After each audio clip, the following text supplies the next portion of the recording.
పరిచర్యకు పిలుస్తారు. అందరం కూడా దేవుని రాజ్యంలో వాడబడే వాళ్ళుగా మనము ఉండాలి. ఇది చూడాలి, నా వైపే చూడాలి, అటు డైవర్ట్ అవ్వద్దు, మీరు మాట్లాడుకోవద్దు, నా వైపే చూడాలి. ఓకే, మనందరం కూడా మన జీవితంలో దేవుని రాజ్యానికి పరలోకానికి సంబంధించి మనము ఒక పాత్రలుగా, అంటే పరలోకానికి సంబంధించి, ఎందుకంటే ఒక విషయం ఆలోచించండి. ఇప్పుడు ఈ భూమి మీద మనం జీవించేది 100 సంవత్సరాలు అనుకున్నాం మ్యాక్సిమం కదా, మ్యాక్సిమం 100 ఏళ్ళు బ్రతుకుతాం. ఇంకా అంతకంటే ఎక్కువ చాలా తక్కువ మంది బ్రతుకుతారు కదా.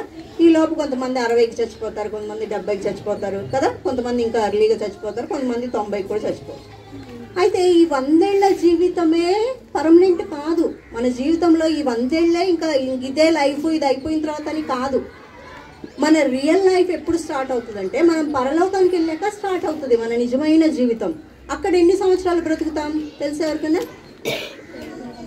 యుగ యుగాలు అని రాయబడింది. యుగ యుగాలు అంటే 100 కాదు, 1000 కాదు, ఇంకా నిత్యత్వం వరకు, అంటే దానికి ఎండ్లెస్ లైఫ్ అన్నమాట.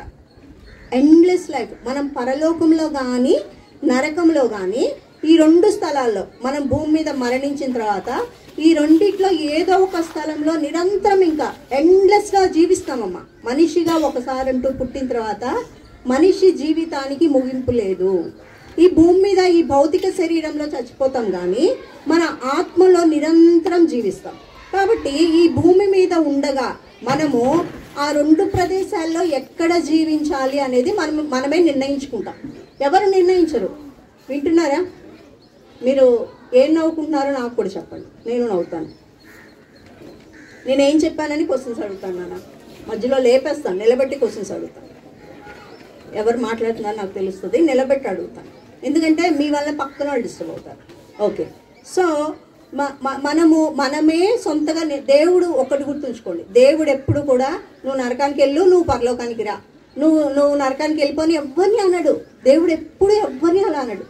నువ్వు నరకానికి వెళ్ళు, నువ్వు పరలోకానికి రా అని. దేవునికి పక్షపాతం లేదు, దేవుడు ఎవ్వరిని కూడా అలా అన్నాడు.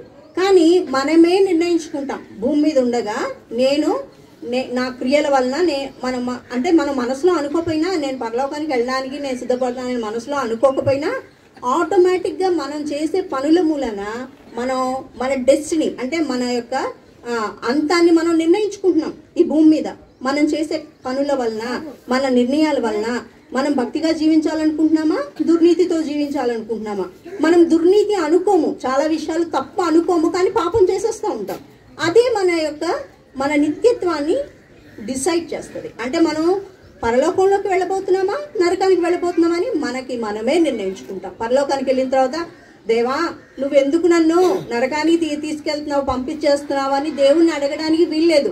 ఎందుకంటే దేవుడు మన పాపం లిస్ట్ అంతా అక్కడ చూపిస్తాడు. నువ్వే నిర్ణయించుకున్నావమ్మా. అరే బాబు, నువ్వే నిర్ణయించుకున్నావు నరకానికి వెళ్ళాలని, నేను కాదు. నేను నీకు చాలాసార్లు మంచి చెప్పాను, సువార్త బోధించాను, ఇలా ఉండొచ్చు, ఇలా ఉండకూడదని నేను మీకు చెప్పాను, కానీ మీరు వినలేదు అని దేవుడు మన తప్పునే రుజువు చేస్తాడనమాట. దేవుని దగ్గరికి వెళ్ళిన తర్వాత మనం ఎవ్వరం కూడా నేను మంచోడిని, లేకపోతే మనం అట్లా ప్రూవ్ చేసుకోవడానికి వీలవదు. నేను మంచిగానే ఉన్నాను కదా అంటే దేవుడు మన తలంపులను కూడా బయలు చేస్తాడు. మన అపవిత్రమైన తలంపులు, మన పోట్లాడే స్వభావము, మన దొంగిలించేది, మనం అబద్ధాలు ఎంత సులువుగా అబద్ధం ఆడతాము, ఎంత సులువుగా ఇతరులని బాధ పెడతాము, ఇదంతా లిస్ట్ అవుట్ అవుతుంది. అక్కడ ఓపెన్గా కనపడినప్పుడు నేను తప్పు చేయలేదని దేవుని ముందు మనం చెప్పలేం. ఆయన పరిశుద్ధత ముందు, ఆయన వెలుగు ముందు తప్పు చేయలేదని చెప్పలేం. కాబట్టి ఆటోమేటిక్గా మనమే నరకానికి వెళ్ళిపోతాం. మనకునే వెళ్ళిపోతాం. ఒక స్టోరీ ఏం చెప్తుందంటే, దేవుని పరిశుద్ధతలో వెలుగులో అంటే అక్కడ నిలబడలేరంట పాపులు. వాళ్ళు పరిగెత్తి బాబు అది ఆపినాను ఆసిలేషన్ వాళ్ళు ఆపేసి, వాళ్ళు దేవుని వెలుగులో అంట, దేవుని పరిశుద్ధతలో వాళ్ళు ఉండలేక, నిలబడలేక పరిగెత్తు, వాళ్ళు వెళ్ళిపోతారంట నరకానికి. భరించలేరు. ఇప్పుడు చూడండి, చీకటిలో ఉండి సడన్ గా బ్రైట్ లైట్ రాగానే కళ్ళు మనం తట్టుకోలేం కదా, అట్లాగే దేవుని వెలుగులో పాపులు ఉండలేరు, తట్టుకోలేరు, వాళ్ళే వెళ్ళిపోతారు. సో మనమే డిసైడ్ చేసుకుంటాం. దేవుడు మనకు అనేకమైన అవకాశాలు ఇస్తాడు. ఏమనంటే, మీరు మంచి మార్గాన్ని ఎంచుకోండి, పరలోక మార్గాన్ని ఎంచుకోండి, నిత్య జీవాన్ని ఎంచుకోండి అని అనేక విధాలుగా దేవుడు దీన్నే సువార్త అంటారు నాన్న. దేవుడు మనకి చెప్పే మంచి బోధ, యేసయ్య మార్గాన్ని ఎంచుకోవడం అనేది ఎవరైనా బోధిస్తుంటే అదే సువార్త. సువార్త అంటే ఏమో పెద్ద విషయమేం కాదు. దేవుని యొక్క మార్గంలోకి రండి, దేవునికి లోబడండి, పరిశుద్ధమైన జీవితాన్ని జీవించండి, యేసు ప్రభుకు మీ హృదయం ఇవ్వండి అనేదే సువార్త. ఆ సువార్త వివిధ రకాలుగా ప్రకటించబడుతుంది. ఇప్పుడు మీకు అవకాశం వచ్చింది, ఏంటి? సువార్త వినే అవకాశం. మీరు ఏదో వాళ్ళు రమ్మంటే వచ్చాం, వీళ్ళు రమ్మంటే వచ్చాం, లేకపోతే సరదాగా కొంచెం టైం పాస్ చేయడానికి వచ్చాం, లేకపోతే హాలిడేస్ కాబట్టి వచ్చాం. మీకు డిఫరెంట్ రీజన్స్ ఉండొచ్చు రావడానికి. కానీ ఒక్కటి గుర్తుంచుకోండి, దేవుడు మిమ్మల్ని ఇక్కడికి తీసుకొచ్చాడు. దేవుడు మీ విషయంలో ఒక ఉద్దేశం కలిగి ఉన్నాడు. దేవుడు మిమ్మల్ని ప్రేమించి మీకు సువార్త చెప్పించాలని కోరాడు. దేవుడు మీరు మంచి మార్గంలోకి, దేవుని మార్గంలోకి రావాలని ఆయన ఇష్టపడుతున్నాడు. మీరు నరకానికి వెళ్ళడం ఆయనకి ఇష్టం లేదు. ఎవ్వరూ నరకానికి వెళ్ళం. దేవుని వాక్యంలో ఉందంటే ఎవ్వరూ నశించడం ఆయనకి ఇష్టం లేదు. ఎవ్వరూ నరకానికి వెళ్ళడం ఆయనకి ఇష్టం లేదు. నరకం చెడ్డ ప్రదేశం, చాలా చాలా చెడ్డది. అక్కడ ఉండలేము, ఒక్క నిమిషం కూడా ఉండలేము. యుగ యుగాలు ఉండాలి. పరలోకం అనేది ఎంతో ప్రియమైన, చాలా pleasant, beautiful, sweetest place in this universe. కాబట్టి ఆ స్థలంలో ఉండడానికి ప్రభు మిమ్మల్ని పిలుస్తున్నాడు. అందుకే ప్రభు మిమ్మల్ని ఈ రోజున ఇక్కడికి తీసుకొచ్చాడు నాన్న. ఊరికే ఆటోమేటిక్గా క్యాజువల్గా రాలా మీరు. ప్రభు మీ విషయంలో ఒక గొప్ప ఉద్దేశం ఉంది ఆయనకి. ఆయన మిమ్మల్ని ప్రేమిస్తున్నాడు కాబట్టి ఆయన మిమ్మల్ని ఇక్కడికి తీసుకొచ్చాడు. కాబట్టి ఇప్పుడు ఇలాంటి సువార్త వివిధ రకాలైన ప్రజలకు వివిధ రకాలుగా బోధించబడింది. మొదటి నుంచి కూడా, ఆది నుంచి, పౌలు రక్షింపబడిన దానికి ముందు నుంచి యేసు ప్రభు వారు శిలువలో ప్రాణం పెట్టి ఆయన సమాధి చేయబడి 3వ దినాన తిరిగి లేచాడు. అది సువార్త, అది మంచి వార్త, అది మన మేలు కోసం జరిగింది. యేసయ్యని ఎవ్వరూ బలవంతంగా పట్టుకొని చంపలేరు, ఎందుకంటే ఆయన దేవుడు. ఆయన్ని మనుషులు పట్టుకొని చంపేదానికి ఆయన తన్ను తాను లోపరుచుకున్నాడు. అంటే చంపండి అని ఆయన తన్ను తాను అప్పగించుకున్నాడు. ఎందుకంటే అలాంటి బలియాగం చెయ్యకపోతే మనకి పరలోకానికి వెళ్ళే ఛాన్స్ లేదు. మనము పాపంలో పుట్టినవారం, అంటే పాప స్వభావంతో పుట్టాం మనం, చెడ్డ స్వభావంతో పుట్టాం మనం. చెడ్డ స్వభావంతో మనం పుట్టాం కాబట్టి చెడ్డ పనులు చేస్తాం నాన్న. మనము చెడ్డ పనులు చేసాం కాబట్టి చెడ్డవాళ్ళం కాదు, చెడ్డ పనులు చేస్తున్నాం కాబట్టి చెడ్డవాళ్ళం. చెడ్డ పనులు అంటే మీరు అనుకోవచ్చు, నేనేం చెడ్డ పనులు చేశాను, నేనేమన్నా అది చేశానా ఇది చేశానా. మన హృదయంలో వచ్చే తలంపులు పాపభూయిష్టమైనవి. మనం ఇతరుల మీద పడే అసూయ, మనకి అవసరం లేని దాన్ని ఆశించేది, అబద్ధం చెప్పేది, దొంగతనం చేసేది, ఇతరులతో పోట్లాడే స్వభావం, ఇదంతా పాపమే. దేవునికి వ్యతిరేకమైన స్వభావం ఇది, దేవునికి ఇష్టం లేని స్వభావం, ఇదంతా పాపమే. 1 సంవత్సరం పిల్లోడికి వాడు ఇంకో సంవత్సరం పిల్లోడు కనపడితే వాడు కొడతాడు, వీళ్ళిద్దరు కొట్టుకుంటారు. ఎందుకు కొట్టుకుంటారు? వాళ్ళలో ఆ చెడ్డ స్వభావం ఉంది. ఆ చిన్నవాడికి ఏం తెలుసు? అది తీసావా నువ్వు అంటే వాడు ఏమంటాడు? మాటలు రావు వాడికి, అయినా కానీ అబద్ధం ఆడతాడు. ఎలా వచ్చింది వాడికి? వాడి స్వభావం చెడ్డది. ఏమైందమ్మా? ఏంటరా? సో వాడి స్వభావం చెడ్డది కాబట్టి వాడు పాపం చేస్తాం. మన స్వభావం పుట్టుకతో మన స్వభావం చెడ్డది కాబట్టి మనం పాపం చేస్తాం. ఈ పాపముకి ప్రాయశ్చిత్తం కలగాలంటే పరిశుద్ధమైన రక్తం చిందించబడాలి. పాపానికి ప్రాయశ్చిత్తం కావాలంటే రక్తం చిందించబడాలి. ఆ రక్తము ఎవరంటే వాళ్ళు చిందించబడితే పాప క్షమాపణ రాదు. ఎందుకంటే నేను నా కొడుకు కోసం రక్తం చిందించాను అనుకో, నేను కూడా పాపినే కదా, ఆ రక్తము తనని ప్రక్షాళన చెయ్యలేదు. కాబట్టి పరిశుద్ధమైన ఒక వ్యక్తి రక్తం చిందించాలి. ఎవరున్నారు భూమి మీద? ఎవరూ లేరు. ఆదాము నుంచి వచ్చిన మనుషులందరూ కూడా నశించి, వాక్యంలో ఏముందంటే రోమా 3:27లో 3:23 ఏ భేదం లేదు, అందరూ పాపం చేసి ఏకంగా పనికి మాలిన వాళ్ళే అందరూ, ఏ ఒక్కళ్ళు కూడా పాపం చేయని వాళ్ళు లేరు. కాబట్టి ఎలాగ మరి ప్రాయశ్చిత్తం అంటే, అందుకే ఇంకా వేరే అవకాశం లేక, ఇంకా వేరే ఏ ఛాన్స్ లేక దేవాది దేవుడు మనుష్య రూపేణ దిగి వచ్చి తన ప్రాణం ఇచ్చాడు అనమాట. ఇదే సువార్త నాన్న. మరి నువ్వేం చేయాలి? మొత్తం కార్యమంతా ఆయన చేసేసాడు. మొత్తం కార్యమంతా పాప ప్రాయశ్చిత్తార్థం, మన పాప ప్రాయశ్చిత్తార్థమే పని అంతా ఆయన చేసేసాడు. మనం ఏం చేయాలంటే నమ్మాలి, అంతే. నమ్మాలి. ఏమని? నాకు బదులుగా ప్రభా నువ్వు నీ యొక్క ప్రాణం అర్పించావు, నేను రక్తం కార్చాలి ఎందుకంటే నా పాపానికి బదులు, కానీ నువ్వు కార్చావు ప్రభా, నీకు వందనాలు. ఇప్పుడు నేను నీ బిడ్డను అవడానికి ఇష్టపడుతున్నా, నా హృదయంలోకి రా, నా పాపము క్షమించు, నన్ను పవిత్రపరచు, నన్ను నీతిగా తీర్చు, నన్ను నీ బిడ్డగా చేసుకో ప్రభువా అని నువ్వు హృదయపూర్వకంగా అడిగితే ఆయన నిన్ను విమోచిస్తాడు, నిన్ను పరలోక రాజ్యం వారసునిగా చేస్తాడు. నువ్వు ఏదైతే ఎంత కష్టపడినా నువ్వు ఏదైతే సంపాదించుకోలేవో అది నీకు ఉచితంగా ఇస్తాడు. ఈ రక్షణ భాగ్యము, ఈ పరలోక రాజ్యము నీకు ఉచితంగా ఇస్తాడు నాన్న. ఇది సువార్త, ఇది సువార్త. ఈ సువార్తను పౌలు అనేక మందికి, పౌలే కాదు అపోస్తలులు అందరూ కూడా అందరికీ చాలా మందికి ప్రకటించారు. దేవుడు ఒక్కొక్కళ్ళకి ఒక్కొక్క విధానంలో సువార్త ప్రకటించడానికి ద్వారాలు తెరిచాడు. ఇప్పుడు మీరు ఎలాగైతే VBSకి వచ్చారో, మీకు ఎలాగైతే ఇప్పుడు సువార్త ప్రకటించబడతా ఉందో, అట్లా దేవుడు ఒక్కొక్కళ్ళకి ఒక్కొక్క విధంగా సువార్త ప్రకటించడానికి వాళ్ళకి అనేకమైన విధాలుగా కొంతమంది వ్యక్తుల్ని వాడుకొని ప్రకటించబడింది అన్నమాట సువార్త. సో నిన్న మనం ఏం నేర్చుకున్నాం? పౌలు మొదటిగా మారుమనసు పొందాడు. ఎంత అద్భుతం కదా! పౌలు యేసుప్రభుకి వ్యతిరేకంగా పనిచేస్తా ఉన్నాడు కదా. యేసుప్రభుని నమ్మిన వాళ్ళని హింసపెడుతూ కొంతమందిని చంపించేశాడు కూడా యేసుప్రభుని నమ్మిన వాళ్ళని చంపించేశాడు, హింసపెడుతున్నాడు, వాళ్ళని చెరసాలలో వేస్తున్నాడు. అలాంటి పూర్తి అంటే యేసుప్రభుకి వీపును చూపిస్తూ యేసుప్రభుకి వ్యతిరేకంగా, యేసుప్రభుకి శత్రువుగా పనిచేస్తా ఉన్నాడు పౌలు. అలాంటి పౌలుని యేసుప్రభు సరాసరి తానే దర్శనమిచ్చి ఒక వెలుగుగా కనబడి, ఎందుకు నన్ను హింసిస్తున్నావు అని అడిగితే, ఎవరు నువ్వు, నేనెప్పుడు హింసించాను నిన్ను అంటే, నువ్వు హింసిస్తున్నా క్రీస్తుని నేనే, నువ్వు హింసిస్తున్న యేసుని నేనే, ఎందుకంటే నువ్వు నా ప్రజల్ని హింసిస్తున్నావు, నాకు బాధ కలుగుతా ఉంది, నువ్వు నా ప్రజల్ని గాయపరుస్తున్నావు, నాకు నొప్పి కలుగుతా ఉంది అని ప్రభు ఎప్పుడైతే ఆయనకి దర్శనం ఇచ్చాడో తన జీవితం మారిపోయింది. యేసుప్రభు దాసుడిగా అయిపోయాడు, యేసుప్రభుకి లోబడ్డాడు. ప్రభా, నీ ప్రజలను, నిన్ను నేను హింసించాను కదా, నీ రాజ్యం విషయమై నేను ఇప్పుడు ప్రయాసపడతాను, నీ సువార్త నేను ప్రకటిస్తానని పూర్తిగా పౌలు దేవుని వైపు తిరిగాడు. ఇలా జరుగుతున్నప్పుడు మొదటగా యేసుక్రీస్తు ప్రభు వారు ఆరోహణం అవుతున్నప్పుడు, పరలోకానికి వెళ్తున్నప్పుడు ఆయన ఏం చెప్పారంటే, మీరు యెరూషలేములో ఉండండి. శిష్యులకి చెప్పారు, 12 మంది అపోస్తలులకు చెప్పారు, మీరు యెరూషలేములో ఉండండి, మీరు యెరూషలేములో సువార్త ప్రకటించండి. ఆ తర్వాత చుట్టుపక్కల యూదయ, సమరయ అంటే చుట్టుపక్కల ఉన్న ఊర్లు, దేశాలకు మీరు సువార్తను విస్తరింపచేయండి అని ప్రభు ఆజ్ఞాపించారు. ఆజ్ఞాపించినప్పుడు యెరూషలేములో వీళ్ళు ఎప్పుడైతే సువార్త ప్రకటిస్తున్నారో, ఎప్పుడైనా గుర్తుంచుకోండి, యేసు ప్రభుకి ఒక శత్రువు ఉన్నాడు. ఎవరో చెప్తారా? Very good, very good. యేసు ప్రభు రాజ్యం ప్రబలుతా ఉంటే వాళ్ళకి ఇష్టం ఉండదు. మీలో యేసు ప్రభుని నమ్మాలా వద్దా, హృదయంలో చేర్చుకోవాలా వద్దా, నేను అంగీకరించాలా వద్దా అనే పోరాటం ఉంటుంది హృదయంలో. ఎందుకు ఉంటుందో తెలుసా?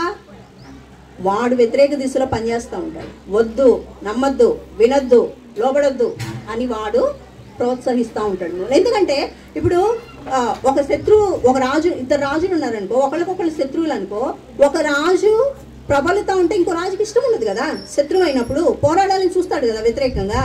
అలాగా సాతాను యేసుప్రభుకి ఆయన రాజ్యానికి వ్యతిరేకంగా పోరాడతాడు. ఎందుకంటే వాడికి అసూయ, వాడు ఏంటంటే, నేను నరకానికి వెళ్ళబోతున్నాను, వాడి ఫైనల్ డెస్టినీ నరకమే, వాడి చివరికి నరకానికి వెళ్ళిపోతాడు. అలా వెళ్తున్నాను కాబట్టి నాతో పాటు ఈడ్చుకెళ్ళిపోవాలి ప్రజలను, వీళ్ళెవ్వరిని పరలోకానికి వెళ్ళనివ్వకూడదు. నా శత్రువైన యేసుక్రీస్తు రాజ్యము ప్రబలకూడదు అనేది వాడి ప్రగాఢమైన వాంఛ. అందుకే వాడు వ్యతిరేక దిశలో పనిచేస్తూ ఉంటాడు. కాబట్టి వాడు ఏం చేస్తాడంటే, యెరూషలేములో వాడు సువార్త ప్రకటిస్తూ ఉంటే వాళ్ళకి చాలా హింస వచ్చింది. యేసు ప్రభుకి వ్యతిరేకంగా ఉన్న చాలా మంది ప్రజలు వాళ్ళని హింసించారనమాట. హింసించినప్పుడు వాళ్ళేమి సువార్త మానల. ఎందుకంటే వాళ్ళ హృదయంలో వాళ్ళకి తెలుసు యేసు ప్రభు వాళ్ళ జీవితంలో ఎలాంటి మార్పు తీసుకొచ్చాడు, వాళ్ళ హృదయంలో ఎలాంటి సంతోషం ఇచ్చాడో వాళ్ళకి తెలుసు. అందుకే భౌతికమైన శరీరానికి గాయం కలిగిన వాళ్ళేమీ భయపడలేదు. అందుకనే యేసు ప్రభు రాజ్యం నిమిత్తము చాలా మంది ప్రాణాలు ఇచ్చేస్తారు నాన్న. మీరు గమనిస్తే ఏ దేవుడి కోసం కూడా ఏ భక్తుపరుడు లేకపోతే భక్తురాలు కూడా హలో ఏ దేవుడి కోసము ప్రాణం అర్పించలేదు. మీకు ఎవరైనా తెలుసా అలాగా? ఏ దేవుడి కోసము ఏ భక్తులు కూడా ప్రాణం ఇవ్వరు. యేసుక్రీస్తు ప్రభు వారి రాజ్యం నిమిత్తము, ఆయన నామం నిమిత్తము వేలాది ప్రజలు లక్షలాది ప్రజలు ప్రాణాలు ఇచ్చేస్తారు. నన్ను చంపితే చంపు, నేను యేసు ప్రభుని కాదనను, నన్ను చంపితే చంపు, నేను సువార్త ప్రకటించడం మానను అని లక్షల ప్రజలు ప్రభు కోసం ప్రాణం ఇచ్చేస్తారు. ఎందుకంటే వాళ్ళ హృదయంలో ఆ బలమైన దృఢమైన నిశ్చయం ఉంది. ఏంటంటే మేము ఎక్కడికి వెళ్తున్నామో మాకు తెలుసు. ఈ భూమి మీద మహా అయితే 100 ఏళ్ళు బ్రతుకుతాము, తర్వాత చచ్చిపోతాము. చచ్చిపోయిన తర్వాత యుగ యుగాలు మేము ఎక్కడ జీవించాలో మాకు తెలుసు. ఈ భౌతికమైన శరీరం 100 ఏళ్ళకి చచ్చిపోతే నువ్వు నన్ను 60 ఏళ్ళకి చంపుతావేమో, చంపు, పర్వాలేదు. ఇంకా 40 ఏళ్ళు ఈ భూమి మీద ఆయుష్ పోతే పోయింది నాకు, కానీ నిత్యత్వము నేను పరలోక రాజ్యంలో ఉంటాననే లోతైన నా ఒప్పుదల వాళ్ళ హృదయంలో ఉంటుంది. అందుకే ప్రాణాలు అర్పించడానికి తెగిస్తారు దేవుని ప్రజలు. నిజంగా మీరు చూడండి, ఎంతమంది మిషనరీల చరిత్ర కానీ క్రైస్తవ చరిత్ర బైబిల్లో మీరు చదివితే మీకు చాలా మంది వ్యక్తులు ప్రభు రాజ్యం కోసం, ఆయన నామం కోసం, యేసుక్రీస్తు నామం కోసం చనిపోయిన వాళ్ళు ఉన్నారు. కాబట్టి ఇది అద్భుతమైన సువార్తనా, ఇది అద్భుతమైన పరిచర్య. ఇది మన నిత్యత్వానికి సంబంధించింది. మనం చచ్చిపోయాక ఎక్కడికి వెళ్తామో అనే దానికి సంబంధించింది. నిర్ణయం తీసుకోవడం చాలా చాలా ప్రాముఖ్యం. ఇప్పుడే తీసుకోవాలి నిర్ణయం. ఇలాగా అనేక మంది ప్రజలకు సువార్త ప్రకటించబడింది. ఒకసారి ఏమైందంటే ఇట్లా అందరూ చెదిరిపోయారు కదా, యూదయ ఆ యెరూషలేము నుంచి చుట్టుపక్కల ఊళ్ళకి వెళ్ళిపోయారు, వేరే పక్కన ఉన్న దేశాలకు వెళ్ళిపోయారు. ఎందుకంటే యెరూషలేములో హింస వస్తూ ఉంది, అందుకని చుట్టుపక్కల వాళ్ళకి. కానీ అది మేలు జరిగింది. ఎందుకు తెలుసా? వాళ్ళు ఇల్లు వదిలిపెట్టి యెరూషలేము నుంచి బయటికి వెళ్ళిపోయినప్పుడు ఏం మేలు జరిగిందంటే వాళ్ళు వెళ్ళిన చోటలో సువార్త ప్రకటిస్తున్నారు. ఇక్కడే ఉంటే ఈ ఊరు ఒక్కటే, కానీ వాళ్ళు చుట్టుపక్కల యూదయ సమరయ దేశాలకు వెళ్ళిపోతున్నారు. చుట్టూన్న ప్రదేశాలకు వెళ్ళిపోతుంటే వెళ్ళిన చోటలో సువార్త ప్రకటిస్తున్నారు. అనేక మంది యేసుప్రభు శిష్యులుగా, యేసుప్రభు యొక్క భక్తులుగా వాళ్ళు పరివర్తన చెందుతున్నారు, వారు మార్పు చెందుతున్నారు. అలాగే జరుగుతున్నప్పుడు ఒకసారి ఏం జరిగిందంటే వాళ్ళల్లో ఆ భక్తి కలిగిన దేవుని పరిచారకులలో ఫిలిప్పు అనే ఒక వ్యక్తి ఉన్నాడు. నిన్న చెప్పారా? అలాంటి పేర్లు చెప్పారా?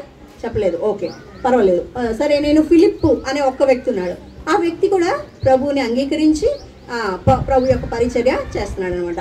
ఈ భక్తి పరులైన వాళ్ళ ద్వారా అనేకమైన అద్భుత కార్యాలు జరుగుతూ ఉన్నాయి. అనేకమైన అద్భుత కార్యాలు. యేసు ప్రభు ఎలాగైతే గుడ్డి వాళ్ళను కళ్ళు ఇచ్చాడో, కుంటి వాళ్ళని లేవనెత్తాడో, కొంతమంది చనిపోయిన వాళ్ళని లేపారు, తర్వాత కాళ్ళు లేని వాళ్ళకి కాళ్ళు, మోగ వాళ్ళకి నోరు, చెవిటి వాళ్ళకి చెవులు, దెయ్యాలు పట్టిన వాళ్ళకి విడుదల, ఇలాంటివి ఎన్నో అద్భుతాలు దేవుని యొక్క పరిచారకులకు కూడా, దేవుని శిష్యులకి కూడా ఇవ్వబడింది. బాయ్స్ నా వైపు చూడట్లేదు, నేను పెద్దగా అరుస్తున్నాను, నాకు ఓపిక ఎక్కువ ఉండదు, మళ్ళీ మళ్ళీ మాట్లాడిస్తే లెసన్ సగంలో ఆగిపోతుంది, మీ వల్ల మిగతా వాళ్ళందరూ నష్టపోతుంది. సో ఎక్కువసేపు నన్ను రిపీట్ చేయనివ్వద్దు. మీరు అటు ఇటు చూడడం, మాట్లాడడం, కింద తలకాయలు ఉంచుకొని చేయడం అదంతా నాకు క్లియర్గా కనపడుతుంది. సో మీరేమీ ఎస్కేప్ అవ్వలేరు. నిలబెట్టేస్తాను. సో వాళ్ళు ఇలాగ అద్భుతాలు జరిగినాయి అనమాట. వాళ్ళ ద్వారా అనేకమైన అద్భుతాలు జరిగినాయి. ఇలాంటి అద్భుతాలు జరగడం మూలాన కూడా చాలా మంది ప్రభునందు విశ్వాసం ఉంచడానికి అవకాశం కలిగింది. వీళ్ళలో పేతురు కంటే ముందుగా ఫిలిప్ అనే ఒక వ్యక్తి ఉన్నాడు. ఆయనకి ఏం జరిగిందో తెలుసా?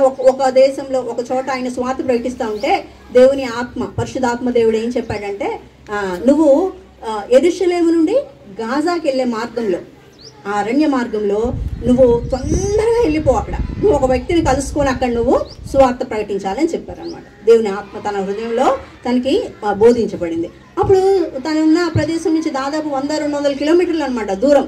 అది ఎందుకు వెళ్ళాలో తెలియదు, ఎక్కడికి వెళ్ళాలో తెలియదు, ఎవరి దగ్గరికి వెళ్ళాలో తెలియదు. సరే చెప్పాడు కదా దేవుడు అని చెప్పి ఫిలిప్పు వెళ్ళిపోతా ఉన్నాడు. వెళ్ళిపోతా ఉంటే అక్కడ ఏం జరిగిందంటే, అంతకుముందు ఇథియోపియా అంటే ఆఫ్రికా దేశంలో ఒక దేశం అనమాట. ఆఫ్రికా ఖండంలో ఒక దేశం ఇథియోపియా అంటారు.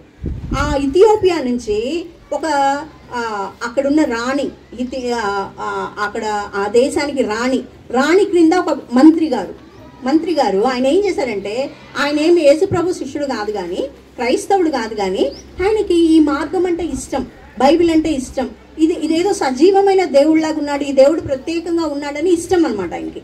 ఆయన ఏం చేశాడంటే యెరూషలేముకి వచ్చాడు. యెరూషలేముకి వచ్చి ఊరికిన యెరూషలేం దేవాలయాన్ని దర్శించుకుని అక్కడ ఆరాధించి తిరిగి తన దేశానికి వెళ్ళిపోతున్నాడు, ఆఫ్రికా ఖండానికి వెళ్ళిపోతుంటే రథం మీద కూర్చొని బైబిల్ చదువుతున్నాడంట. అప్పట్లో క్రొత్త నిబంధన లేదు, అంటే మత్తయి సువార్త నుంచి ఇంకా రాయబడల, పాత నిబంధన వరకే ఉంది, ఆది కాండం నుంచి మలాకి వరకు ఉంది. ఆయన కూర్చొని రథం మీద వెళ్తున్నాడు. చాలా ధనవంతుడు, పెద్ద ఆఫీసరు, రాణి గారి కింద మంత్రి అనమాట. మన దేశంలో ఇప్పుడు రాజులు రాణులు లేరు కానీ మామూలుగా అయితే ఒక రాజ్యంలో రాజు రాణే కదా ప్రధానము. అక్కడ రాజు లేడు, రాణే. ఇప్పుడు ఇంగ్లాండ్కి ఎట్లాగైతే రాణి ఉంటారో అలాగనమాట. ఆ రాణి క్రింద మంత్రి అంటే చాలా రిచ్ అండ్ టాప్ పొజిషన్ అనమాట తనది. ఆయన వెళ్తా వెళ్తా యెరూషలేం నుంచి తన ఇంటికి వెళ్ళిపోతా రథం మీద కూర్చొని యెషయా గ్రంథం చదువుతున్నాడంట. యెషయా గ్రంథం చదువుతున్నాడంట. మీ దగ్గర బైబిల్స్ ఉన్నాయా? వెరీ గుడ్, వెరీ గుడ్ నాన్న. ఇప్పుడు నేను అవన్నీ తీయమనను కానీ నేను మీకు చెప్తాను అంతే. యెషయా గ్రంథం 53లో చదువుతున్నాడంట. అతను మన పాపములను బట్టి అతను నలుగగొట్టబడ్డాడు, మన దోషంలో బట్టి ఆయనకు శిక్ష పడింది, మన సమాధానార్థమైన శిక్ష ఆయన మీద పడింది, అతడు పొందిన దెబ్బల చేత మనకు స్వస్థత కలుగుతూ ఉంది అనే భాగము చదువుతున్నాడు ఆయన. అదే ఎవరి గురించి ఉంది చెప్పండి? యేసయ్య గురించి కదా. యేసయ్య యొక్క శిలువ కార్యం గురించి అక్కడ ఉంది. కానీ అప్పటికి ఆ వ్యక్తికి తెలియదు యేసు ప్రభు వచ్చేసాడు, ఇట్లా ప్రాయశ్చిత్తం చేశాడు, శిలువలో మరణించాడు, ఆరోహణం వెళ్ళిపో, అవన్నీ తెలియదు ఆయనకి. ఇథియోపియా మంత్రికి తెలియదు అనమాట. ఆయన ఏం చేశాడంటే చదువుతూ ఉన్నాడు, అర్థం కావట్లేదు, పెద్దగానే చదువుతున్నాడు. ఇంతలోకే ఫిలిప్పుకు ప్రభు ఆత్మ చెప్పాడు కదా. ఫిలిప్పు గబగబా ఆయన దగ్గరికి వచ్చాడు. ఈయన పెద్దగా చదువుతుంటే ఫిలిప్ అడిగాడు, నువ్వేం చదువుతున్నావో నీకు అర్థమవుతుందా అని అడిగాడు. అడిగితే ఆయన అన్నాడు, ఎవరన్నా వివరించకపోతే నాకు ఎట్లా అర్థమవుతుంది అన్నాడు. చూడండి, ఈయన ఇథియోపియా మంత్రి ఫిలిప్పు రథం మీద వెళ్తా ఉన్నాడు.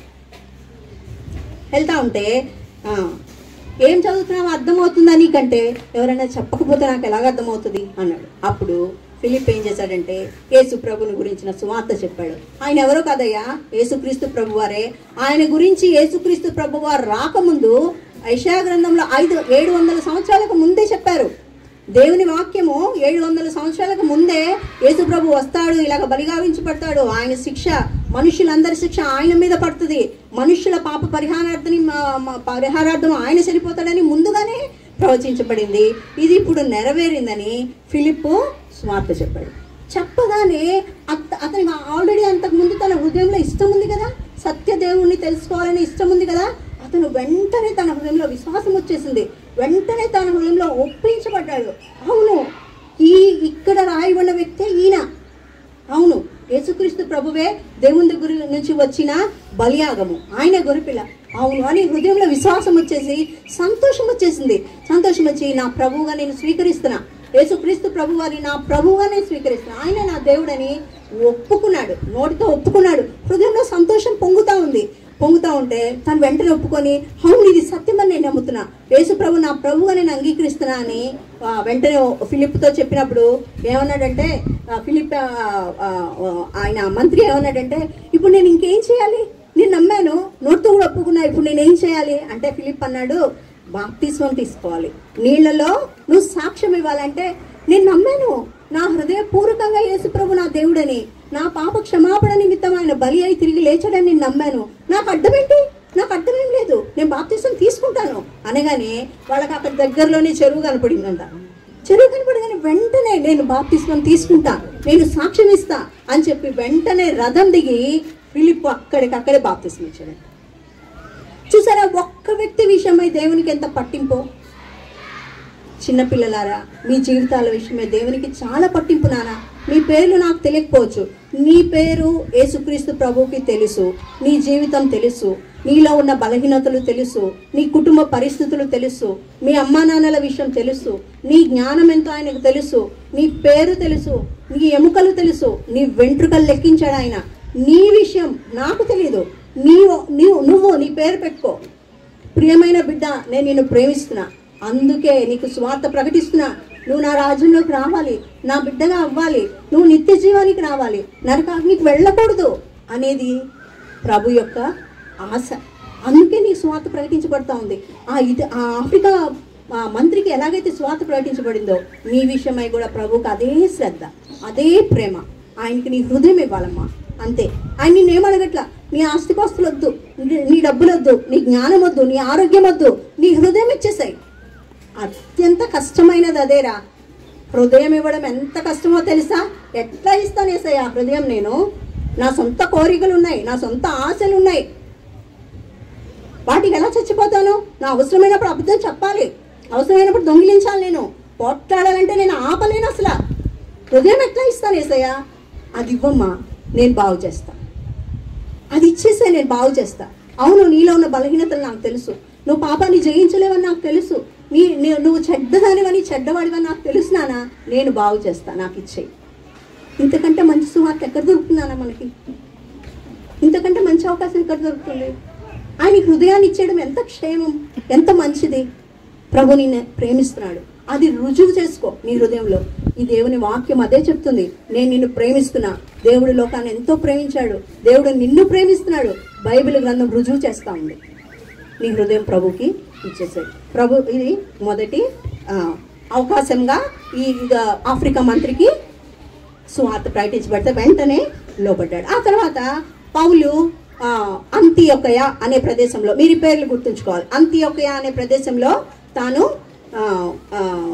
సంఘంలో ఉన్నాడు అనమాట. కొమరవోలులో ఎలాగ సంఘం ఉందో అంతియొకయ అనే ప్రదేశంలో సంఘం ఉంది. ఆ సంఘంలో పౌలు బర్నబా ఉన్నారు. ఆ పౌలు బర్నబాల విషయమై పరిశుద్ధాత్మ దేవుడు అక్కడున్న పెద్దలకి ఏం చెప్పాడంటే, పౌలు బర్నబాలను నేను మిషనరీలుగా నేను ఏర్పాటు చేసుకున్నాను. మిషనరీ అంటే అర్థం ఏంటంటే దేవుని పని కోసం, స్వార్థ ప్రకటించడం కోసం తమ్ముని తాము తన జీవితం అంతా అప్పగించుకున్న వాళ్ళు. ఇప్పుడు చూడండి, చాలా మంది ఉద్యోగాలు చేస్తూ ప్రభు పరిచర్య చేస్తారు, మంచిదే, అది కూడా మంచిదే, అదేం తప్పు కాదు. కానీ కొంతమందిని ప్రభువు నువ్వు పూర్తిగా నా పనే చేయాలి, నీకు అన్నం కావాలన్నా నీకేం కావాలన్నా నేను చూస్తాను, కానీ నువ్వు మాత్రం పూర్తిగా నా పనే చెయ్యాలి అని ప్రభు కొంతమందిని పిలుస్తాడు అనమాట. అలా పిలిచిన వాళ్ళు మిషనరీస్. ఎక్కువ సార్లు మిషనరీస్ని వేరే ప్రదేశాలకు పంపిస్తాడు దేవుడు, వేరే దేశానికి, లేకపోతే ఇక్కడ ఉన్న వాళ్ళని ఉత్తర భారతదేశానికి, దూర ప్రదేశాలకు పంపిస్తాడు అనమాట. వాళ్ళని మిషనరీలు అంటారు. ఈ సంఘంలో ఉన్న పెద్దలకి ఎవరు చెప్పారు వాళ్ళని మిషనరీలుగా నేను ఎంచుకున్నానని? ఎవరు చెప్పారు? దేవుడే చెప్పాడు. ఎవరి ద్వారా? దేవుడు డైరెక్ట్గా మాట్లాడాడు. ఎవరి ద్వారా మాట్లాడతాడు? ఇప్పుడు నేను ఒక వ్యక్తి పేరు చెప్పాను కాదు నాన్న, ఎవరు చెప్పారు పెద్దలకి నేను పౌల్ని బర్నబాని పౌల్ని ఏర్పరచుకున్నానని ఎవరు చెప్పారు? వింటలా మీరు సరిగ్గా? కాదు, పరిశుద్ధాత్మ దేవుడు. పరిశుద్ధాత్మ దేవుడు ఇదిగో వీళ్ళని నేను ఏర్పరచుకున్నా అంటే వాళ్ళ హృదయంలో లోతైన ఒప్పుదల కలుగుతుంది అనమాట. పరిశుద్ధాత్మ దేవుడు మనకు బోధిస్తే మనకు తెలిసిపోతుంది. చాలా మంది మోసపోతారు, వాళ్ళ మనసు అనుకునేదే పరిశుద్ధాత్మ దేవుడు అనుకుంటారు, మోసపోతారు చాలా మంది. కానీ అలా కాదు, దేవుని ప్రజలకు ఆత్మీయులైన వాళ్ళకి అర్థమవుతుంది అది పరిశుద్ధాత్మ దేవుడు చెప్పాడని. చెప్పినప్పుడు వాళ్ళు ఏం చేశారంటే, ఇదిగో పౌలు బర్నబాల కోసం ప్రార్థన చేసి వాళ్ళ మీద చేతులుంచి, దేవుడు పౌలు బర్నబాలకు కూడా ముందే దేవుడు చెప్పాడు, మిమ్మల్ని నేను మిషనరీలుగా ఏర్పరచుకున్నా, మీరు నా స్వార్థ పని చెయ్యాలి అని ముందుగానే చెప్పాడు. నిలబడు బాబులే,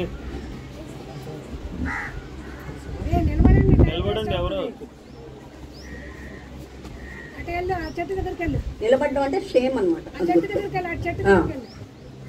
మీ ఇద్దరిని కూడా నిల్చోబెట్టేస్తా. సో పౌలు బర్నబాల్ని ప్రత్యేకపరుచుకున్నాను అని దేవుడు పరిశుద్ధాత్మ దేవుడు వాళ్ళకి చెప్పాడు. ఎప్పుడైనా గుర్తుంచుకోండి, పరిచర్యకు వెళ్ళాలంటే పరిశుద్ధాత్మ దేవుడు మనల్ని పంపించాలి. మనంతటా మనమే ఎక్కడికొక్కడికి నేను వెళ్ళిపోతాను, నాకు చాలా ఆవేశం ఉంది, చాలా ఆరాటం ఉంది, నాకు చాలా ఓపిక ఉంది, నాకు ఆరోగ్యం ఉంది, లేకపోతే అది ఉంది, ఇది ఉంది, డబ్బులు ఉన్నాయి, నాకు చాలా బుర్ర ఉంది, ఇవన్నీ ఉన్నాయి, నేను వెళ్ళిపోతానంటే దేవుడు పంపించకపోతే వేస్ట్. దేవుడు పంపించాలి, పరిశుద్ధాత్మ దేవుడు చెప్పాలి. వాళ్ళు చెప్పినప్పుడు నువ్వు వెళ్ళినప్పుడు అది పౌలు బర్నబాల యొక్క పరిచర్యలాగా ఫలభరితంగా ఆశీర్వాదకరంగా ఉంటుంది. దా కూర్చో, ఇంకా మాట్లాడద్దు, కూర్చో, వచ్చేసే వెంటనే. సో ఇంకెవరినైనా అట్లాగే నిల్చోబెట్టేస్తా. ఓకే, సో ప్రార్థన చేసి వీళ్ళు పంపించారనమాట. మొట్టమొదటి వాళ్ళు ఎక్కడికి వెళ్ళారంటే, వాళ్ళు ఓడ ఎక్కి కుప్రా అనే ద్వీపానికి వెళ్ళారు. ఇంగ్లీష్లో సిప్రస్ అంటారు.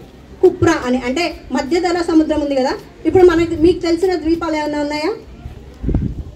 ద్వీపం అంటే ఏంటి? చుట్టూ నీళ్ళు ఉంటాయి, మధ్యలో చిన్న భూమి ఉంటుంది కదా. ఐలాండ్. ఏం ఐలాండ్స్ తెలుసు మీకు?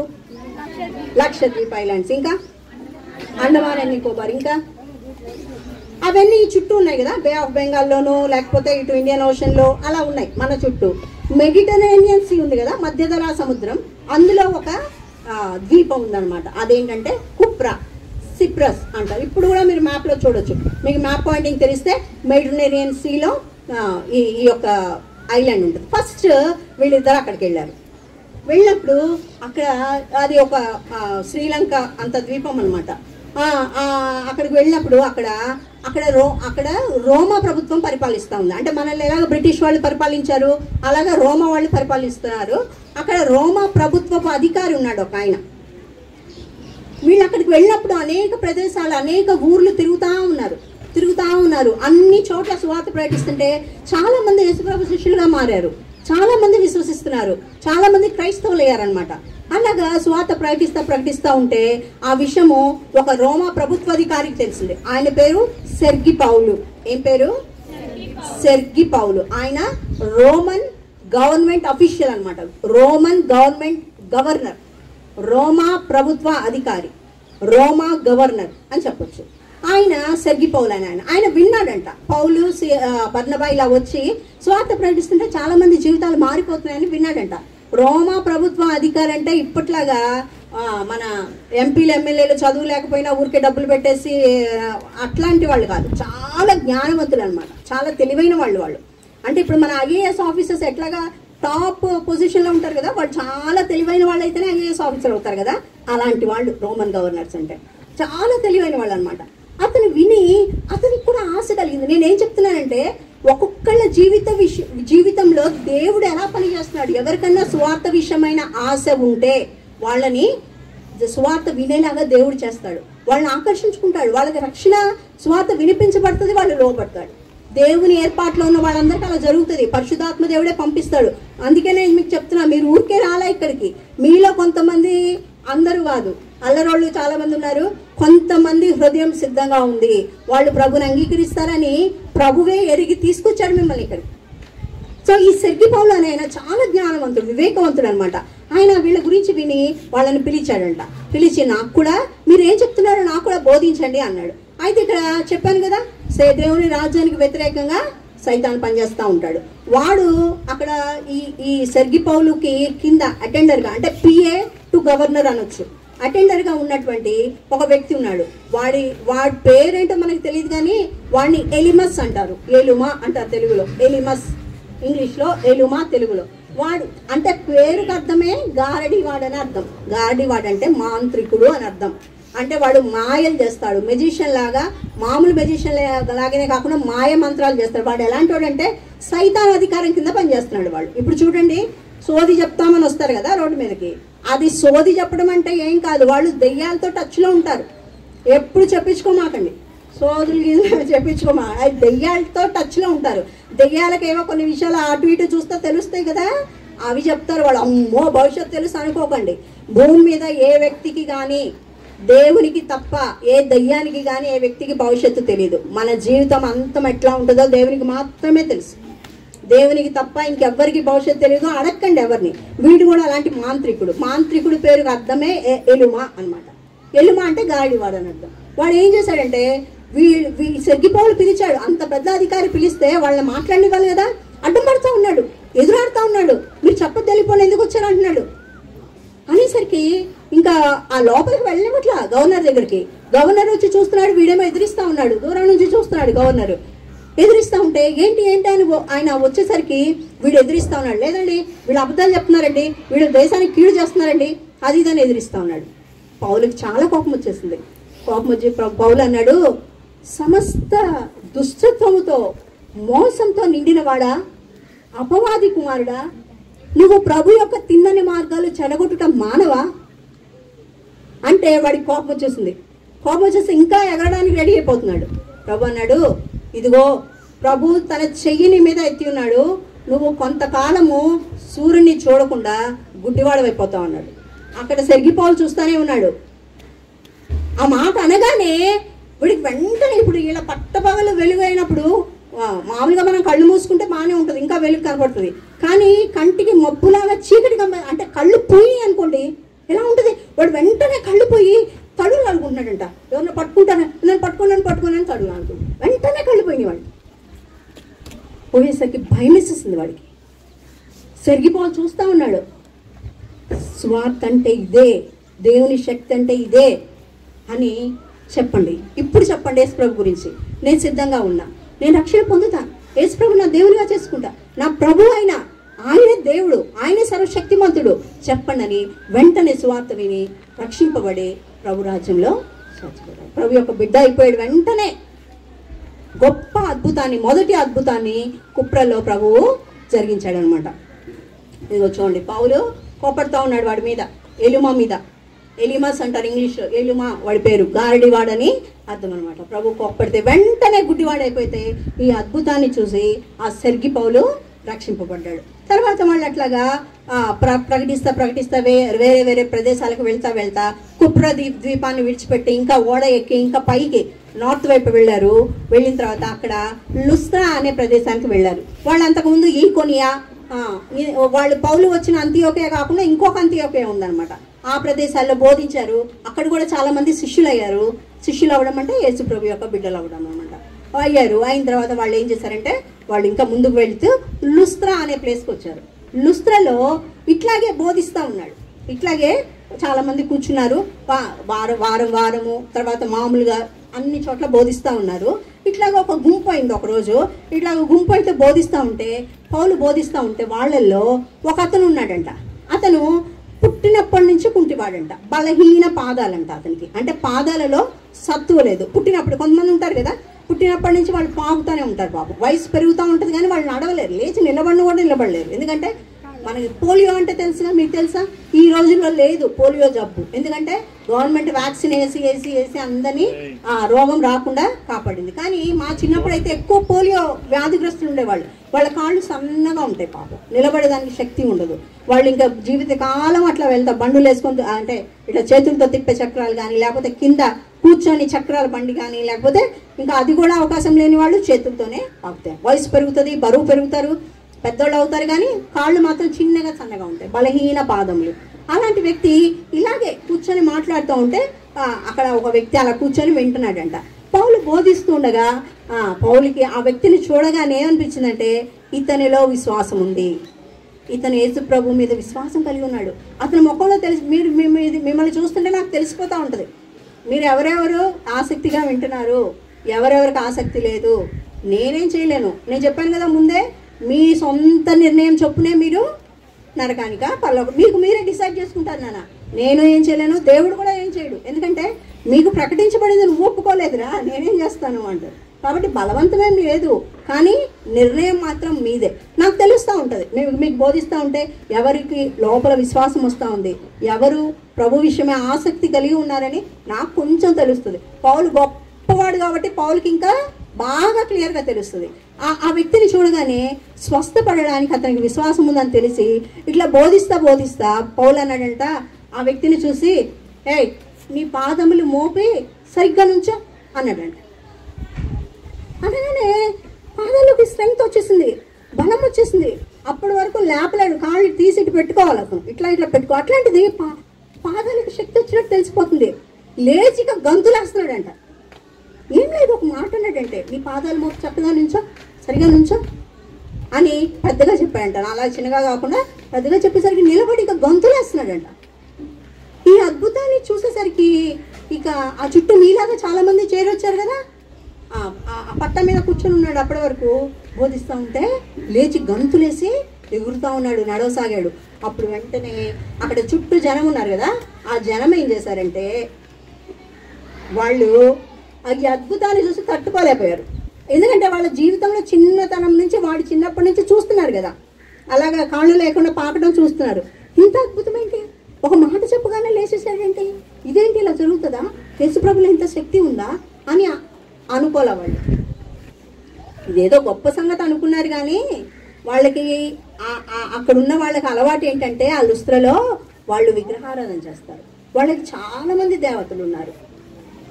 అంతేకాకుండా వాళ్ళు సూర్యుడిని, చంద్రుణ్ణి, ఆ జంతువుల్ని, ఈ జంతువుల్ని ఆరాధిస్తూ ఉంటారు. వాళ్ళకి ఏదో ఒక మనుషులు ఏదైనా ఒక్కొక్క ప్రత్యేకమైన వ్యక్తి అంటే ఆ మనిషియే దేవుడు అనుకుంటారు. ఇది పాపం నాన్న, అర్థమవుతుందా? సృష్టికర్త అయిన దేవుడు నిన్ను నన్ను సృష్టించి సమస్త సృష్టిని, భూమి ఆకాశాలని, సూర్యచంద్ర నక్షత్రాలని, భూమి మీద ఉన్న జంతువులు, పక్షులు, చెట్లని ఒక మాటతో సృష్టించిన సృష్టికర్త అయిన దేవుణ్ణి వదిలిపెట్టి, ఈ చెట్ట నువ్వే నాకు దేవుడు, ఓ పుట్ట నువ్వే నాకు దేవుడు, ఓ పామ నువ్వే నాకు దేవుడు, ఓ ఏనుగా నువ్వే నాకు దేవుడు అంటుంటే దేవునికి ఎంత అవమానం. దేవుడు ఎలా సహిస్తాడు దాన్ని? మీకు ఒక చిన్న ఉదాహరణ చెప్తా. అది పర్ఫెక్ట్ ఉదాహరణ కాదు, కానీ చిన్నగా మీకు అర్థమవడానికి ఉదాహరణ చెప్తా. ఇప్పుడు మీ నాన్నగారు ఉన్నారు, మీ అమ్మగారు ఉన్నారు, ఏదో ఫంక్షన్కి వెళ్ళారు మీరు. అక్కడ చాలామంది మగవాళ్ళు ఆడవాళ్ళు ఉన్నారు.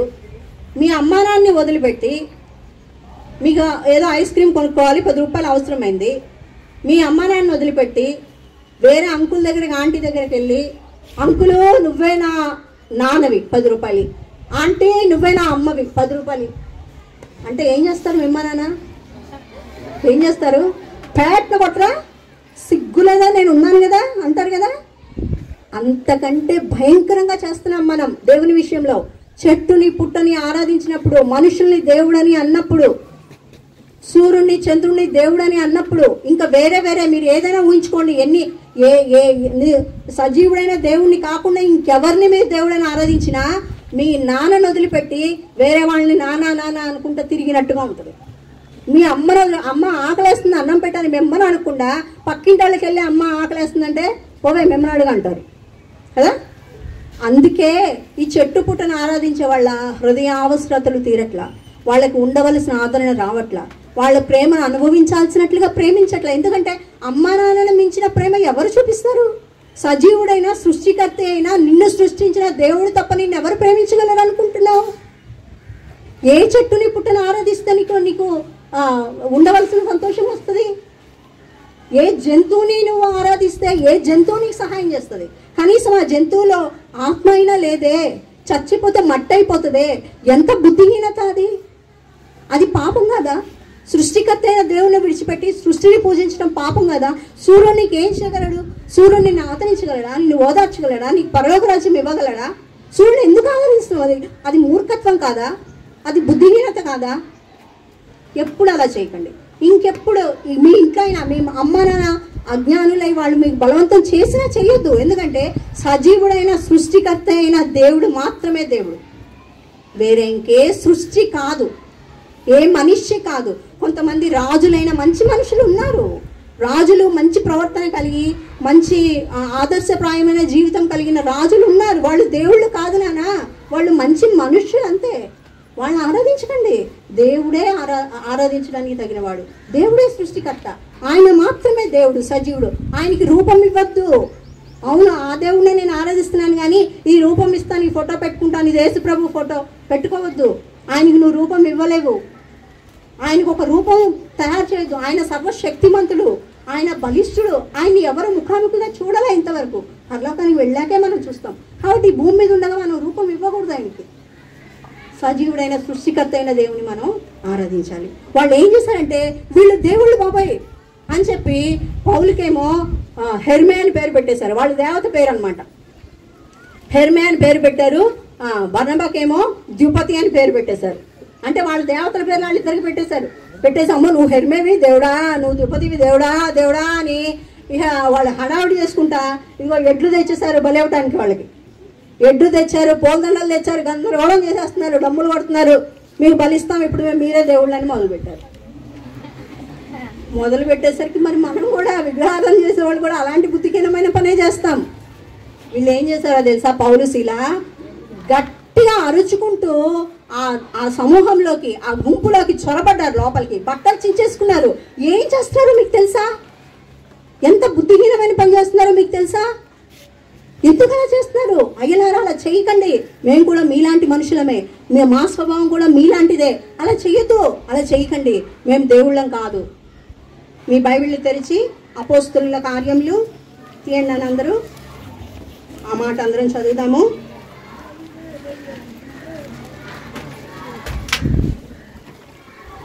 అపోస్తలుల కార్యములు 14వ అధ్యాయము. మీ అందరి దగ్గర క్రొత్త నిబంధన అయినా ఉంటుంది కదా, క్రొత్త నిబంధన అయినా సరే తీయండి, పర్వాలేదు. మీరు ఫుల్ బైబిల్ కొనుక్కోండి.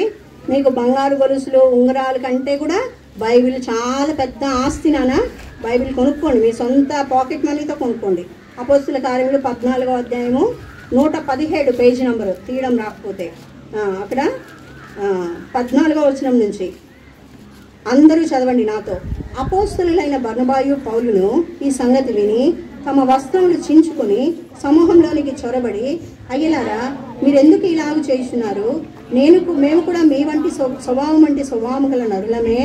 మీరు ఈ వ్యర్థమైన వాటిని విడిచిపెట్టి ఆకాశమును, భూమిని, సముద్రమును, వాటిలో ఉండి సమస్తమును సృజించిన జీవము గల దేవుని వైపు తిరగవలనని మీకు సువార్త ప్రకటించుచున్నాము. ఆయన గత కాలములలో సమస్త జనులను తమ తమ మార్గముల యందు నడవనిచ్చెను. ఆయన ఆకాశము నుండి మీకు వర్షమును, ఫలవంతములైన ఋతువులను దయచేయచ్చు, ఆహారమును అనుగ్రహించు, ఉల్లాసముతో మీ హృదయములు నింపుచు, మేలు చేయట చేత తన్ను గురించి సాక్ష్యం లేకుండా చేయలేదని బిగ్గరగా చెప్పిరి. వారు ఇలాగ చెప్పి తమకు బలి అర్పింపకుండా సమూహములను ఆపుట బహు ప్రయాసమైపోయిందండి. ఆపడానికి కష్టమైపోయింది. వాళ్ళు దాన్ని చంపేయడానికి రెడీ అయిపోతున్నారు, దండలేయడానికి రెడీ అయిపోతున్నారు. ఆగట్లేదు వాళ్ళు, ఎందుకంటే విగ్రహారాధనకు అలవాటు పడిపోయారు. వాళ్ళు అలవాటు పడిపోయి వచ్చేస్తుంటే, వద్దు, దేవుడు మీకు ఇప్పటికీ మేలు చేస్తున్నాడు, వర్షాలు ఇస్తున్నాడు, అందరికి ఇస్తున్నాడు కదా. దేవుడిని నమ్మిన వాళ్ళకి వర్షం వస్తుంది, దేవుడిని నమ్మని వాళ్ళకి వర్షం వస్తుంది. అసలు దేవుడు లేడని వాళ్ళకు కూడా వర్షం చేత దేవుడు తృప్తిపరుస్తున్నాడు. ఫలాలు వస్తున్నాయి, ఋతువులు వస్తున్నాయి, పంటలు వస్తున్నాయి, ఆహారం వస్తుంది. ఎందుకంటే దేవుడు దయగలవాడు కాబట్టి. నువ్వెవరో నాకు తెలియదు, పో దేవుడా, నేను ఈ పావునే పూజ చేస్తా, ఈ విగ్రహాన్నే పూజ చేస్తా అన్నా కూడా వాళ్ళకు కూడా దేవుడు ఆహారం ఇస్తున్నాడు, వాళ్ళకు కూడా నీళ్ళు ఇస్తున్నాడు. ఎందుకంటే దేవుడు దయగలవాడు. ఎప్పటికైనా తెలుసుకుంటారు, ఎప్పటికైనా నా ప్రజలు నా దగ్గరికి వస్తారని ఆయన వేచి ఉంటాడు. సహనంతో ఓర్పుతో కనిపెడతాడు. కొంతమంది దేవుడే లేడు అంటారు, బుద్ధిహీనులు. అలాగా దేవుడే లేకుండా సృష్టి ఎక్కడి నుంచి వచ్చింది? దేవుడే లేకుండా నీ హృదయంలో నీ మనస్సాక్షి ఎలా పనిచేస్తుంది? నిన్ను రూపించిన వాడు, నీ ఎముకలు లెక్కించిన వాడు, నీలోని ప్రతి కణాన్ని తన చేతులతో సృష్టించిన దేవుడు లేకుండా నీకు ఈ రూపం ఎలా వచ్చినాలో? కోతి నుంచి వచ్చిందా? కోతి నుంచి రాలేదు బుద్ధిహీనుడా. నిన్ను దేవుడు తన చేతులతో రూపొందించుకున్నాడు. కోతి నుంచి వస్తే ఇప్పుడు మనిషి మళ్ళీ ఇంకో పెద్ద కోతిగా ఎందుకు అవ్వట్లేదు? ఇంకా ఎందుకు రూపాంతరం చెందట్లేదు? బుద్ధిహీనత. ఈ సైంటిస్టులు అందరూ వాళ్ళు వక్ర బుద్ధి గలవారే, పిచ్చి ఇన్వెన్షన్స్ చేసి వాళ్ళకి అర్థం కాక అలాగే మరణించారు. మనం అర్థం చేసుకోవాలి. జ్ఞానం ఏంటంటే దేవుడు ఉన్నాడు. జ్ఞానం ఏంటంటే సజీవుడు, ఆయన సర్వశక్తిమంతుడు, ఆయన నిజమైన దేవుడు, ఆయన వెలుగైన దేవుడు, ఆయన పరిశుద్ధుడైన దేవుడు, ఆయన నీతిమంతుడు. మనల్ని కూడా అలాగే ఉండమని కోరుతున్నాడు. పాపం చేసే వాళ్ళు ఎవరు కూడా ఆయనకి సంబంధించిన వాళ్ళు కాదు. వాళ్ళు క్రైస్తవులని పేరు, జాగ్రత్తగా వినండి మాట, క్రైస్తవులని పేరు పెట్టుకున్న వాళ్ళు కూడా పాపం చేసేవాళ్ళు, దేవునికి సంబంధించిన వాళ్ళు కాదు. వాళ్ళు నరకానికే వెళ్తారు. క్రైస్తవులని పేరు పెట్టుకున్న వాళ్ళు, క్రైస్తవులుగా బోధ చేస్తున్న వాళ్ళు కూడా, దయచేసి వినండి నాన్న, అర్థం చేసుకోండి.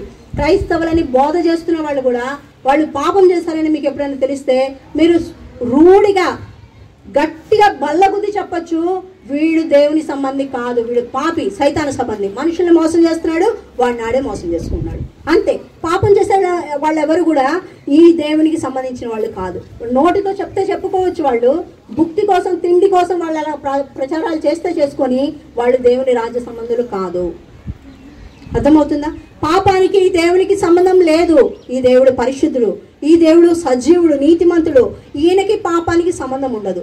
వెలుగున్న చోట చీకటి ఉండదు. ఈయన వెలుగైన దేవుడు. చీకటి సంబంధి ఎవడు కూడా ఈ దేవునికి సంబంధించిన వాడు కాదు. ఇదంతా చెప్పేసరికి వీళ్ళకి చాలా కష్టమైపోయింది. వీళ్ళని ఆపేసరికి, ఈ బలి అదంతా ఆపేసరికి. సరే ఆగోరా, అయిపోయిందా? వీళ్ళు సువార్త ఏమన్నా విన్నారనుకుంటున్నారా? రే, మీరు ఇటు కూర్చొని గోడ కానుకోవాలి. సువార్త ఏమన్నా విన్నారనుకుంటున్నారా? వీళ్ళు ఏం చేశారంటే, ఇంతకుముందు పౌలు, బర్నబా ఈ కొనియలోను వేరే అంత్యోకియలో బోధ చేసి వచ్చారు కదా, అక్కడ కొంతమంది రక్షింపబడ్డారు కదా. వాళ్ళ ఫ్యామిలీల్లో ఎవరైతే సైతాను చేత ప్రేరేపించబడ్డారో వాళ్ళు ఏం చేశారంటే ఈ ఊరికి వచ్చారు, లుస్త్రకు వచ్చారు. వచ్చి వీళ్ళు మా ఇంట్లో వాళ్ళని మార్చేశారు వీళ్ళని కోపంతో వచ్చి ఈ ఊరి వాళ్ళని, ఈ దండలు తీసుకొచ్చారుగా, వీళ్ళందరూ బలులు అర్పించడానికి వచ్చారుగా, ఈ ఊరి వాళ్ళని వాళ్ళు చెడ్డోళ్ళు అని ప్రేరేపించారు.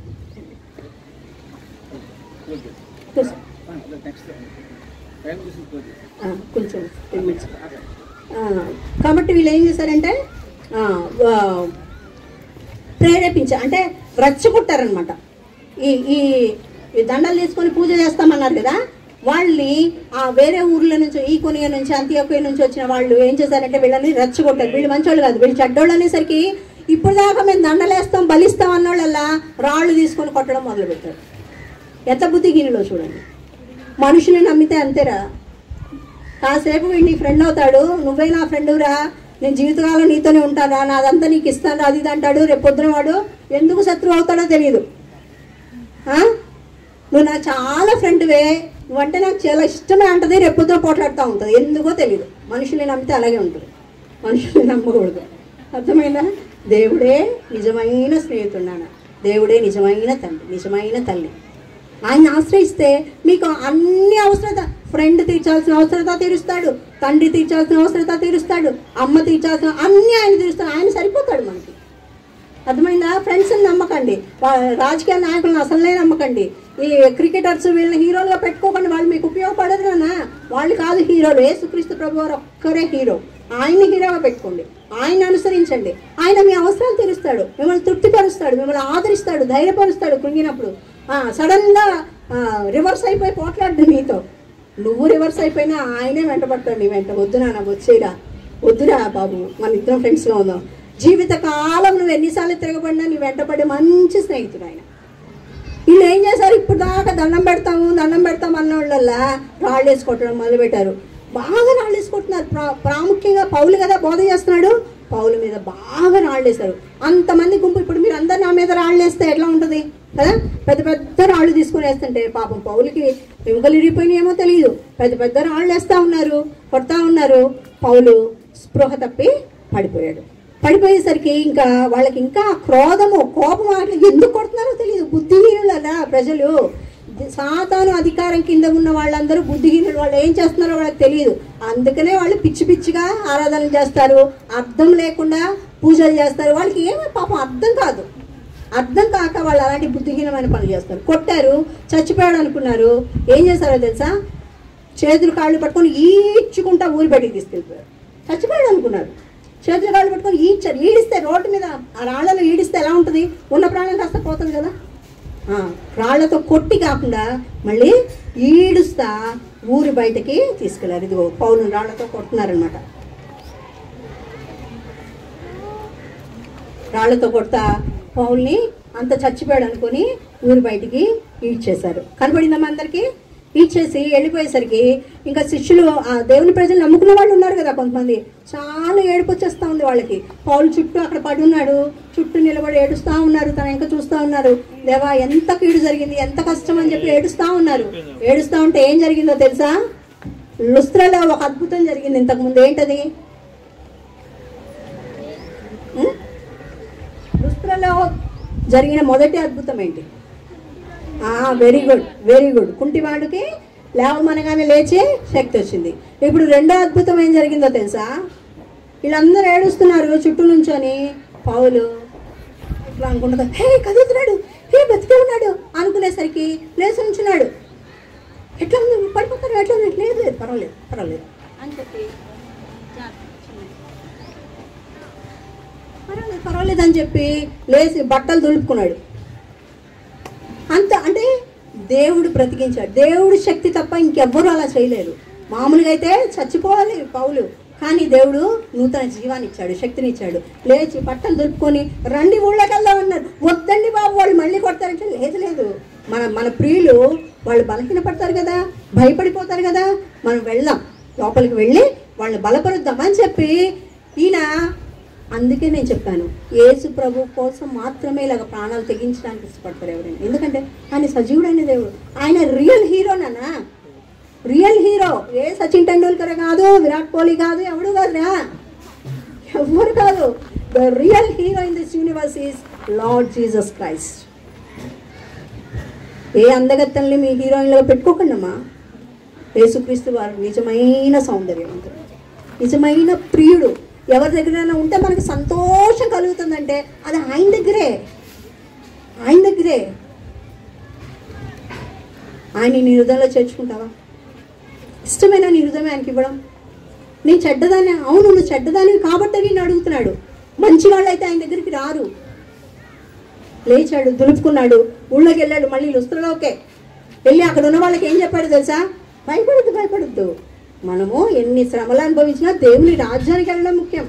అనేక శ్రమలు అనుభవించి మనం ఆయన రాజ్యానికి వెళ్ళాలి అని చెప్పి ఆ ఊర్లో మళ్ళీ ఆ రోజు ఉండి మర్నాడు వేరే దెర్బే అని వేరే ఊర్లోకి వెళ్ళాడు. మళ్ళీ అక్కడ సువార్త ప్రకటించాడు. మళ్ళీ వచ్చాడు లుస్త్రకి. మళ్ళీ లుస్త్రకు వచ్చి మళ్ళీ సువార్త ప్రకటించాడు. మళ్ళీ కొట్టడానికి వచ్చారే వేరే ఊర్ల నుంచి, అంతియోకియా, ఈకొనియా నుంచి. మళ్ళీ ఆ ఊర్లో వెళ్ళాడు. మళ్ళీ ఆ ఊర్లో వెళ్ళి మళ్ళీ అక్కడ సువార్త. యేసు ప్రభుని ప్రకటించే వాళ్ళు they are the real heroes. యేసు ప్రభుని ప్రకటించే మిషనరీస్, తమ ప్రాణాలను అప్పగించే వాళ్ళు they are the real heroes. వాళ్ళ ప్రాణాలను లెక్క చేయరు. ఎందుకు? ప్రభు కోసం, ప్రభు రాజ్యం కోసం. ఇది నిజమైన క్రైస్తవత్వం నాన్న. ఇది మన జీవిత గమ్యం. మనం వెళ్ళాల్సింది ఎక్కడికి? మనం దేనికోసం ఎదురు చూస్తున్నాం చెప్పండి? దేనికోసం ఎదురు చూస్తున్నాం? నిత్య జీవము. అంటే నరకం కానీ పరలోకం కానీ ఏదైనా సరే నిర్ణయం నువ్వే తీసుకోవాలి. అర్థమవుతుందా? కాబట్టి ప్రభు నిన్ను ఈ మంచి సువార్త, ఇప్పుడు మీ దగ్గర ఏదైనా ఇష్టమైనది మీకు ఉందనుకోండి, ఒక మంచి క్యాడ్బరీ చాక్లెట్ ఉంది, నీ డియరెస్ట్ ఫ్రెండ్ పక్కన ఉంటే కొంచెం పెట్టవా?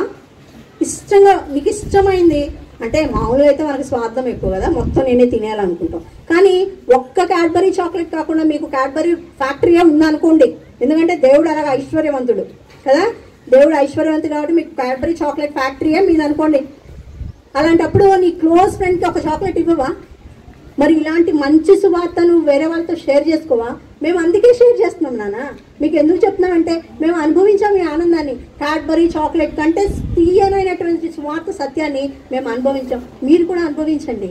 మీరు కూడా దేవుని బిడ్డలవ్వండి అని మీకు చెప్తున్నాం. మీరు కూడా ఎవరైనా అడిగినప్పుడు ప్రాముఖ్యంగా మీ జీవితం ద్వారా యేసు ప్రభుని చూపించాలి.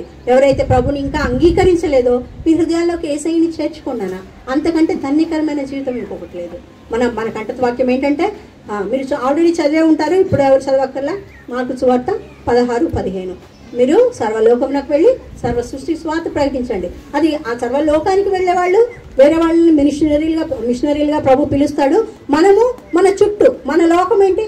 మన ఇంట్లో మన అమ్మా నాన్న, మన క్లాస్లో మన ఫ్రెండ్స్, మన సర్కిల్, వాళ్ళే మనకి లోకము. వాళ్ళకి మనము సాక్షిగా ఉండాలి. వాళ్ళకి మనం యేసు ప్రభు యొక్క ఆ మంచి గుణలక్షణాలని వివరించి చెప్పాలన్నమాట. అవకాశం ఇచ్చి అలా చెప్పాలంటే ముందు మీకు తెలియాలి కదా. మీకు తెలియాలంటే మీ హృదయాన్ని యేసయ్యకి ఇవ్వాలి. మోకరించండి, అందరూ మౌనంగా ఉండాలి, అటు ఇటు చూడకూడదు. మోకరించండి, కళ్ళు మూసుకోండి. ఇప్పుడు నిత్య జీవం కొరకైన తీర్మానం మీరు చేయాలి నాన్న. నిత్య జీవం మీరు ఎక్కడ ఉండబోతున్నారు? నిత్యత్వంలో నరకమా పరలోకమా? మీ సొంత నిర్ణయం అది. మీకు మీరే నిర్ణయించుకుంటారు. కళ్ళు మూసుకోండి, మాట్లాడద్దు, ఎవరి భుజాల మీద చేతులు వేయద్దు, ఎవరికి వాళ్ళే మోకాళ్ళు వేసి చేతులు జోడించి కళ్ళు మూసుకోండి. మీ నిర్ణయం తీసుకోండి. యేసయ్యకి మీ నిర్ణయం చెప్పండి నాన్న. మీ నిర్ణయం యేసయ్యకి చెప్పండి. యేసుప్రభువా, నేను పాపిని, పాపానికి శిక్ష నాకు రావాలి. యేసుప్రభువా, నేను శిక్షించబడకుండా నువ్వు మరణించావంట. నాకు బదులుగా యేసుప్రభువా నా శిక్షను మీరు భరించారంట. నేను నమ్ముతున్నానయ్యా. ఆ ఆఫ్రికా మంత్రిలాగా అనేకమైన ప్రజలకు స్వార్థ ప్రకటించబడినప్పుడు ఆ సెర్గి పౌలు లాగా నా హృదయంలో విశ్వాసం వచ్చింది. నువ్వే దేవుడు అని నాకు అర్థమైంది. నువ్వు సృష్టికర్తవని నాకు అర్థమైంది. నేను సృష్టాన్ని బుద్ధిహీనంగా పూజించాను. నన్ను క్షమించయ్యా. నా పాపాన్ని కడుగు. నేను అబద్ధాలు ఆడాను, దొంగతనాలు చేశాను, చాలా బూతులాడాను, చెడు స్వభావం నాలో ఉంది, అసూయ ఉంది. నన్ను క్షమించయ్యా. నన్ను పవిత్రపరచు. నా హృదయంలోకి రా. నా దేవునిగా ఉండు, నా రాజుగా ఉండు. నన్ను నీ బిడ్డగా చేసుకోయ్యా. నేను నీకు బిడ్డనవ్వాలని కోరుతున్నాను. నా గురి పరలోకమే, నరకము కాదు. అక్కడికి వెళ్ళడానికి నాకు ఇష్టం లేదయ్యా. పరలోకానికి వస్తానయ్యా. నన్ను నీ బిడ్డగా అంగీకరించు. నా హృదయంలోకి రా. నా మీద ఏలుబడి చేయయ్యా. నా దేవునిగా ఉండు. నన్ను పవిత్రపరచని మీ సొంత మాటలు అడగండమ్మా ప్రభుని. నువ్వే నా హీరో అయ్యా, మనుషులెవరూ కాదు. చక్కని గుణలక్షణాలు కలిగిన అత్యంత సుందరుడు అయిన నిజమైన మంచి దేవుడు నువ్వేనయ్యా. ఇంతకుముందు తెలియలేదయ్యా, అది పాపమేనయ్యా. నన్ను క్షమించు. నా హృదయంలోకి రా. ఈ భూమి మీద ఎన్నాళ్ళు బ్రతికినా కానీ నేను నీ దగ్గరికి వస్తానయ్యా. నన్ను అంగీకరించని అడగండి. హృదయపూర్వకంగా అడగండి నాన్న.